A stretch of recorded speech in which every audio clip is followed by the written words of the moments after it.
8 tons of snow will teach you a lot about human nature, especially when They're it lands out on your early front today. yard at 5:47 in the thing. morning, It's and the bad out. woman who Look at ordered all it that dumped there is snow. filming Yeah, it like she impressive. just won the Super Bowl. I didn't wake up that Friday thinking I was about to go to war.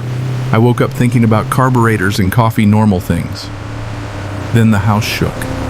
Not a little tremble, I mean a full, deep-throated rumble like a freight train clipped my driveway.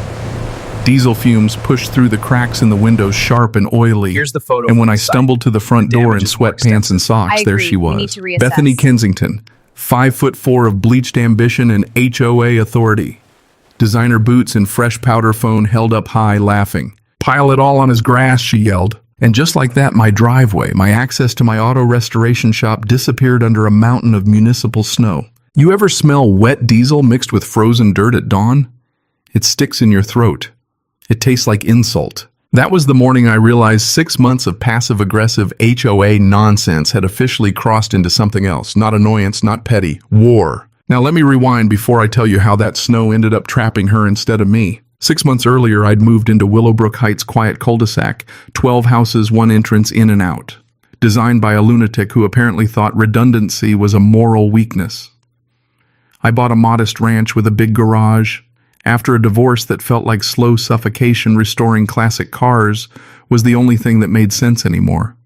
The smell of leather interiors, sanded metal, warm oil that was therapy. Then I met Bethany. She lived in the McMansion, guarding the only road out like a suburban gatekeeper. HOA president. Perfect hair. Perfect smile. Absolute control issues. Control. Second weekend, she shows up in my driveway, heels clicking like a metronome of doom. "This is a residential neighborhood," she said, snapping photos of my garage. "Commercial activity lowers property values." I wiped grease off my hands and kept my voice steady. "It's a home occupation. Legal under county zoning. 3 vehicles max. I've read the code." Her smile tightened.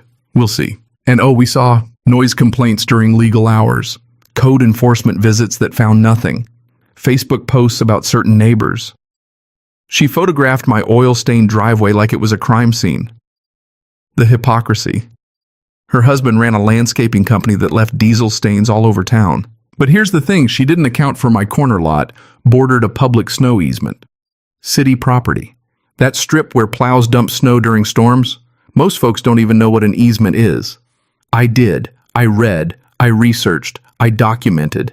By December, I could feel her desperation rising like heat off asphalt. Then came the blizzard. 18 inches of wet, heavy snow. The kind that makes plows groan. Friday morning, instead of digging out like everyone else, I walked into an 8-ton barricade that had been surgically relocated from the public easement onto my lawn. Security cameras don't lie. At 5:47 a.m., Bethany's husband's landscaping truck moved every last shovel of municipal snow onto my property. She directed it from her SUV, filmed it, laughed. That's when something shifted in me. I didn't yell. I didn't call her names. I called the city. Turns out relocating municipal snow without authorization. Big no-no. Interferes with emergency services. Fines up to $2,500 per incident. More if you block access routes. By noon, a city inspector named Rodriguez was standing in my yard, steam rising off his coffee, shaking his head. "This is intentional," he said. 2 hours later, Bethany shows up with a forged invoice claiming I'd hired her husband to move the snow. $800 due in 30 days. That's when I handed Rodriguez footage. Audio of her saying, "Bury him so deep he'll need a helicopter." Fraud, illegal dumping, trespass. She escalated. Saturday, more snow. This time from commercial lots. Road salt, trash, motor oil. Toxic slush dumped on residential property. You ever see someone dig their own grave and ask for a bigger shovel? That was Bethany. I filed complaint, city, county sheriff. Cross-referenced. Paper trail so tight it squeaked. Then came the HOA emergency meeting. She stood at the front like she was presenting to Congress, slideshow behind her showing my snow-covered yard. "We must ban unauthorized commercial snow storage," she declared. I stood up, papers in hand. Inspection reports, screenshots, forged invoice. Silence fell heavy. Board member Janet, retired teacher voice like a guillotine, asked one question. "Did you authorize this snow to be moved?" Bethany's face cycled through 3 shades of panic. The proposal died. But she wasn't done. The following Friday, she went nuclear. 12 tons of contaminated snow dumped at once. 3 trucks. Military precision. Here's the twist she never saw coming. One of those loads came from a restricted municipal emergency snow storage site behind her own house. That changed everything. City engineer Rebecca Martinez showed up, surveyed the contamination, and then casually mentioned something that made my pulse spike. There was an overflow easement running behind Bethany's property, required by city code. She'd been blocking it for years with a shed and fence. When contamination threatens drainage, the city is required to clear the entire easement. All of it. No partial measures. Saturday at 2 a.m., city crews arrived, yellow lights cutting through snow like judgment. They cleared my yard first, documented every toxic chunk. Then they restored the overflow easement. Her illegal shed relocated, fence removed, and the contaminated snow compacted into a 12-foot-high municipal drainage corridor running straight across the only road out of our cul-de-sac. Entirely on public property. Perfectly legal. When Bethany woke up Sunday morning and saw her white Escalade trapped behind a gleaming wall of snow, the scream that came out of her could have cracked ice. "You orchestrated this," she hissed at my door. I sipped coffee. I filed a complaint. The city responded. She tried hiring contractors. Nobody touched it. She live-streamed her meltdown, ranted about government overreach while standing next to proof of her own violations. And then second twist. Federal agents showed up, turns out using business equipment for personal harassment, claiming it as business expense.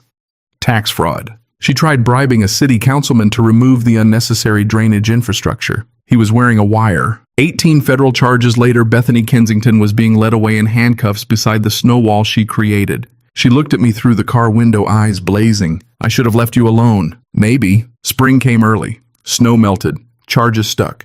She took a plea deal. Prison time. Restitution.